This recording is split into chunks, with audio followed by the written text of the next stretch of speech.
इत्याहुः। एक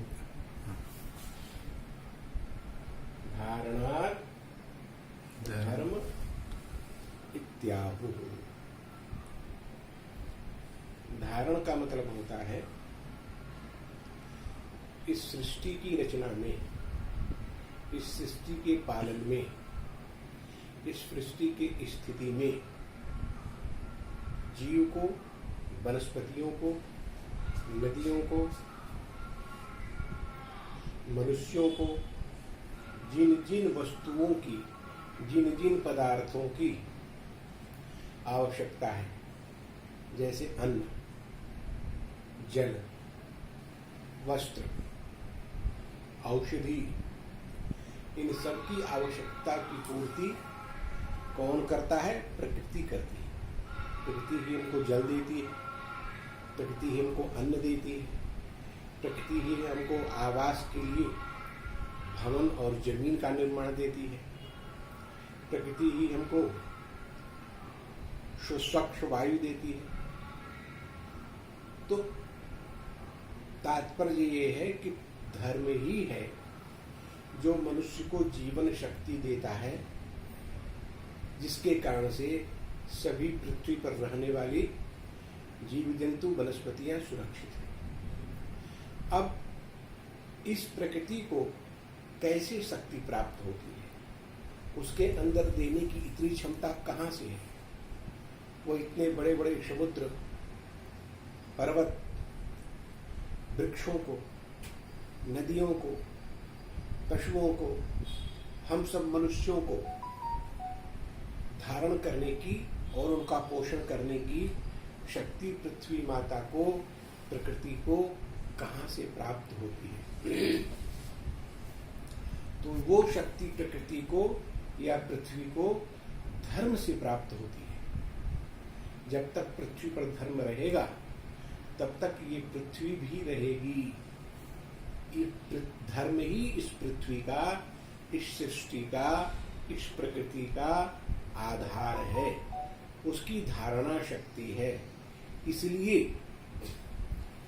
प्रत्येक व्यक्ति को धर्म का मतलब सिर्फ ये होता है जिससे रचनात्मक शक्तियों का विकास हो, वह धर्म है।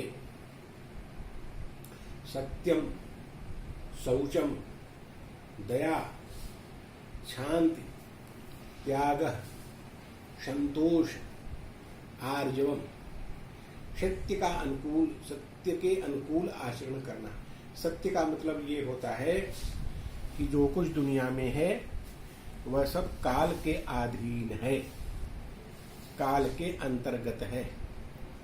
काल से परे क्या है? ऐसी कौन सी पृथ्वी पर, त्रिलोक में सत्ता है जहाँ काल की गति मति नहीं है, जहाँ काल नहीं पहुँच सकता? वह उसको ही सत्य कहते हैं। सत्य तक काल की गति नहीं होती। काल सबको खा लेता है, सबको पचा लेता है, सबका चरण सबका भक्षण करता है, परंतु सत्य के आगे काल भी विवश हो जाता है। सत्य को वो स्पर्श नहीं कर सकता। अतः मनुष्य का प्रथम धर्म ये है कि अपने उस काल से भी परे जो भगवान सत्य है, अथवा जो सत्यानुकूल आचरण है, अथवा जो परिवार, समाज, राष्ट्र के निर्माण में सहयोगी है, ऐसे मार्ग का अनुसरण करना चाहिए। शौच रखना, शौच का मतलब इससे बल मिलता है। शौच का मतलब होता है पवित्रता, अपने आहार का, अपने विहार का और अपने विचार की पवित्रता रखना, जिससे आपका जीवन सुखद होता है, आपका जीवन तेजस्वी होता है और आपका मार्ग निष्कंटक होता है। धर्मेण शासिते राष्ट्रे न च बाधा प्रवर्तते। जिसका जीवन, जिसका राष्ट्र, जिसका समाज धर्मानुकूल आचरण करता है, उसके जीवन में बाधाएं, भय, शोक, विनाश और बीमारी, महामारी, इस तरह की समस्याएं जन्म नहीं लेती। इसलिए हमेशा अपने पवित्रता का ध्यान रखना। पवित्रता में 3 बातें हमने आपको बताई कि अपने आहार की पवित्रता रखना, आपका आहार शुद्ध हो, आपका आहार सात्विक हो और आपका आहार ऋतु के अनुकूल हो और आपका आहार स्वल्प हो, तो वो ऐसा सात्विक भोजन से ही, आहार से ही आपके शरीर को पुष्टता प्राप्त होती है, आरोग्यता प्राप्त होती है। बहुत सारी बीमारियां बिना दवा के, बिना औषधि के आपका मन और शरीर हमेशा स्वस्थ बना रहता है। तीसरा खंड होता है विचार की शुद्धि रखना चाहिए। विचार की शुद्धि कैसे होती है? हमारे विचार, समाज में बहुत तरह की भ्रांतियां, परिवार में बहुत सारे अनावश्यक विवाद, उन विवादों में फंस करके, उन उलझनों में फंस करके मनुष्य की बहुत सारी ऊर्जा, बहुत सारा समय और बहुत सारे साधन नष्ट होते रहते हैं। तो उसका औषधि क्या है? उसका कैसे आप, उन समस्याओं से कैसे आप संघर्ष करेंगे, उन समस्याओं से कैसे आप बचेंगे, उसका ही नाम है विचार। विचार औषधि। दुनिया में विचार से बड़ी कोई औषधि नहीं है।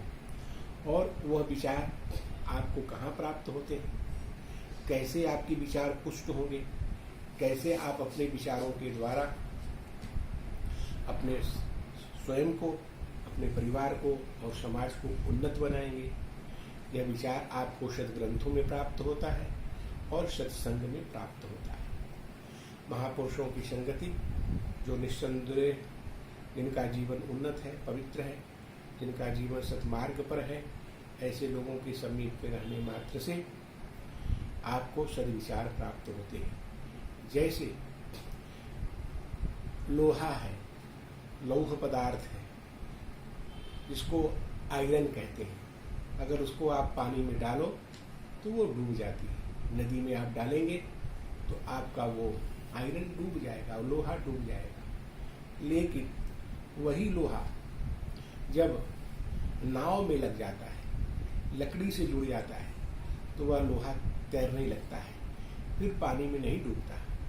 वैसे ही जब मनुष्य अच्छी संगति में पड़ जाता है, अच्छे महापुरुषों के में उसका विश्वास होने लगता है, उनकी सेवा में, उनके उपदेश में, उनकी जीवनचर्या में जब आपका विश्वास बनने लग जाएगा, तो आप वैसे ही, आपको फिर नदी डुबा नहीं सकती। वह लोहा लोगों को उस पार करने लगता है। अपने तो तैरता ही है, अपने तो वो भवसागर से पार होता है, और उसके सानिध्य में जो जो लोग आते हैं वह सबका कल्याण करता है। इसको ही विचार औषधि कहा गया। तो वो विचार वहाँ से प्राप्त होते हैं। जहाँ से विचार प्राप्त होने लग जाएंगे, आप देखिएगा एक एक करके आपका जीवन, आपका परिवार और आपका समाज स्वस्थ होने लगता है। इसलिए यह बड़ा आवश्यक है। दया करना, दया करने का मतलब होता है जो लोग आपसे कमजोर हैं, जो लोग आपसे हीन और दीन हैं, जिन लोगों के पास आपसे साधन कम है, जिनके पास विद्या नहीं है, जिसके पास धन नहीं है, जिसके पास पद नहीं है, संस्कार नहीं है, ऐसे लोग वो भी समाज के एक सुदृढ़ अंग हैं, एक मजबूत अंग हैं। उनको समाज की मुख्य धारा में लाने के लिए उनके प्रति सहयोग की भावना रखना, उनके प्रति उदार भावना रखना, समय समय पर उनकी आवश्यकता के अनुसार उनकी सेवा करना, यही दया है। यह धर्म का चौथा स्तंभ, पांचवें स्तंभ के रूप में हमारे यहाँ बताया जाता है कि धैर्य का पालन करना। धैर्य मतलब होता है, अगर आप किसी भी सत्मार्ग पर चलते हो, शुभ कर्मों में आपका विश्वास होता है, आप चाहते हो कि आपका जीवन, आपका परिवार, आपका समाज और आपका राष्ट्र उन्नत हो, तो उसके लिए आपको धैर्य की आवश्यकता हो। धैर्य का मतलब सिर्फ इतना है कि आप अपने विश्वास को कभी हिलने मत दो। कठिनाइयाँ आएंगी, कठिनाइयाँ बहुत सारी आएंगी, आपकी परीक्षाएं भी होंगी, आप समाज में बहुत अपमानित भी होंगे, लेकिन इन सब से बिना बिना किसी प्रकार के मन को दुर्बल किए। मन में दुर्बलता आ जाए तो मनुष्य कमजोर हो जाता है। तो अपने मन को बिना दुर्बल बनाए, जैसे कि प्रयागराज में वटवृक्ष है, इसको कि 5000 साल पुराना वो वटवृक्ष, उसको बहुत सारे राजाओं ने, मुस्लिम राजाओं ने उसको काटने का, उसको नष्ट करने के बहुत सारे प्रयास किए। उस पर तेजाब डाले गए, उस पर बहुत सारे इस तरह के भयानक केमिकल, अग्नि से उसको जलाया गया। 1000 केजी के प्लेट बना करके उसके ऊपर रखे गए, लेकिन फिर भी वह अंकुरित होता रहा, पुष्पित होता रहा, वृद्धि को प्राप्त होता रहा, और आज भी जा करके आप उसका दर्शन कर सकते हैं। वह फिर से अपनी युवावस्था में आ गया, फिर से नवीन हो गया। तो वैसे ही आपका विश्वास हो कि कितना भी काटा जाए, कितना भी कुचला जाए, कितना भी जलाया जाए, कितना भी क्षति पहुंचाई जाए, लेकिन आप कभी दुर्बल मत हो, आप कभी हताश और निराश मत हो। आपकी नवीनता, आपका उत्साह, आपकी ऊर्जा कम न पड़े, इसी का नाम है धैर्य। अगर इतना धैर्य मनुष्य में हो